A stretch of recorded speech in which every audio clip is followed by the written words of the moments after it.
Hi, welcome to Jessica's Creative Life. I'm so excited. I just bought this lovely Himi Gouache paint off of Amazon. It's so exciting, yay! So, yeah, it's a 24 set. I think I bought it for around just over 50 bucks, but not too bad for 24. That's awesome. They're called a jelly pack because it looks like they come in like jelly, sort of like Jello packs actually. And then it also came with a palette and 3 brushes, which was fantastic. And yeah, I just decided, I was excited for brand new brushes, so I was opening them up. Had no scissors, so used some teeth. Don't do that. Also, yeah, it was unexpected. I didn't expect to have 3 brushes and that palette in there, so I was really excited to get that. And there were different sizes. One was a nice sort of square brush and a nice thin line one and a square one, so some really nice options there. So yeah, I was kind of figuring, okay, what can I do? So I was like, okay, let's test these out. It was a little bit tricky to get all of these little packets out of the container, but they were super fun. There's like a little sort of barcode there. I'm wondering, I haven't checked it out, but perhaps you can sort of scan it and get the exact color, maybe for refills. I don't know. I have to do some research to see about that. I'm a little on the concerned side because they're a little bit full, and I was a little concerned getting a bit messy, but it wasn't too bad. You'll notice while we go through this that my fingers get a little bit on the messy, colorful, rainbowy kind of side. So anyways, yeah, we'll fast forward and I'll see you on the other side.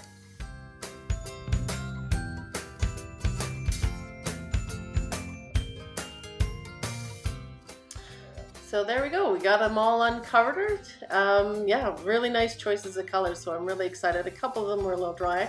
Yeah, there you go. See, my fingers were a bit messy by the time we finished getting them.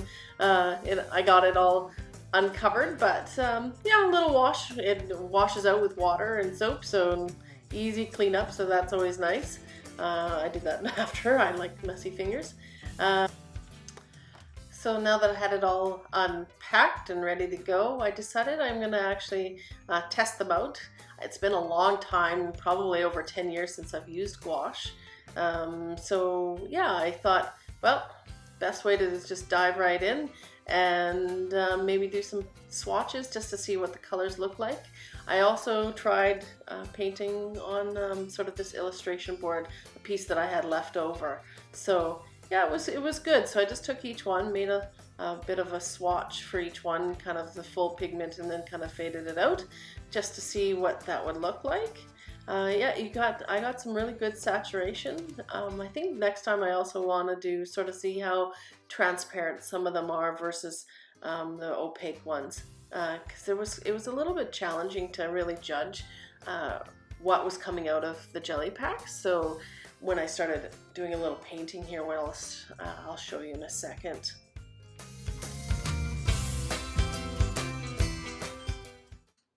So I'm just finishing up my swatches here, and yeah, I just sort of tidied up a little bit, and I got fresh water so that I could get this painting started. I found a really cute little image off of the internet with some mushrooms. So as you can see in the top corner there, yeah. So with my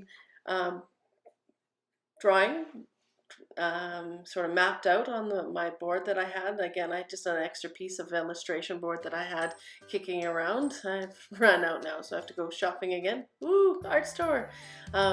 Anyways, so yeah, now I'm sort of just deciding on kind of colors, and I realized while I was doing this and adding a little bit of water and then putting it onto this paint palette, with it being plastic, it really was hard for me to really kind of judge the amount of water I was needing and what I was going to actually get onto the illustration board. So it was a bit on the tricky side. So I just took it nice and slow, kind of kept layering as I went.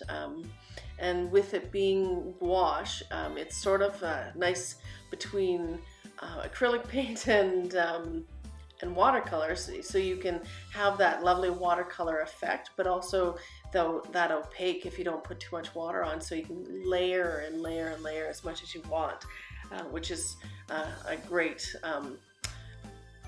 thing to have when you're not 100% sure how you're laying this all down and what color choices and stuff.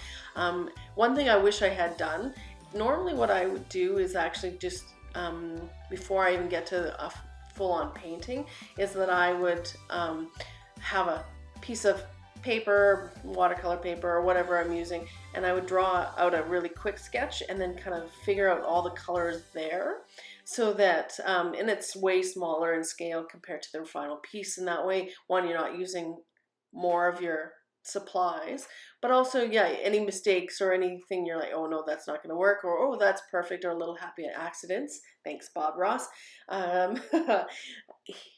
then you kind of figure it all out, and then kind of like, oh, okay, I kind of have an idea what's going to happen onto the main piece, and then I would map out my main piece and then get going.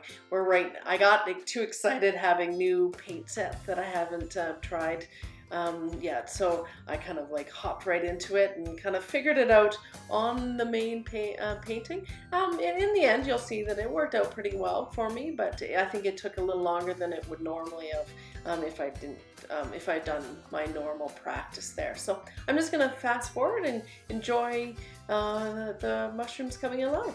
All right, we'll see you on the other side.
So right here I was like, oh, I want to sort of do this black outline, sort of more illustrative technique.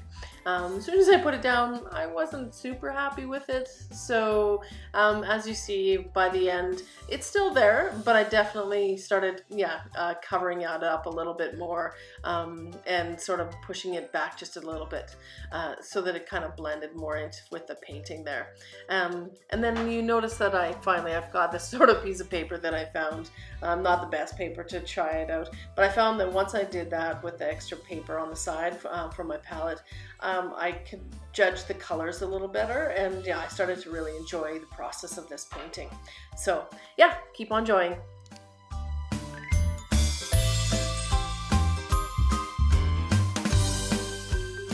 And I bought this, it's Pasco pen, something like that, off of Amazon as well. It's becoming one of my favorite little white markers. It's sort of I think it's like acrylic paint inside, and you got to shake it up and then sort of dab the nib so that it gets flowing to create this white. And it's quite opaque. It does lose a little bit of luster once it dries, so you have to go over it a couple times to get the true whites that I like.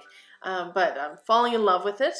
So I just found out that they come in many other colors as well. So I'm gonna go back to that art store and keep them employed and buy some more art supplies. Like I need more. I need to figure out, my next video might be all about organizing my studio. It's got out of control lately, since that's all I've been doing is drawing, painting, you know, you name it. I'm in the studio pretty much. When I'm not at work, I'm in the studio creating my creations. But anyways, I hope you really enjoyed this process. It was a lot of fun for me. I really want to keep going with this gouache and see where I can push it a little, understand what it can do a little better. I don't think these are professional gouache paints by any means, because gouache paint, professional gouache paint, costs an arm and a leg. And so when I was excited to see 24 colors for that price, I was like, I have to give it a try and see what I can do with it. And I tend to sort of scan these in and make prints for myself and whoever would like them. So yeah, so I'm not too worried about the original fading over time. They'll just be in my studio and just enjoying them and putting them up on my wall. So I'll see you in the next video, and until then, go out and be creative.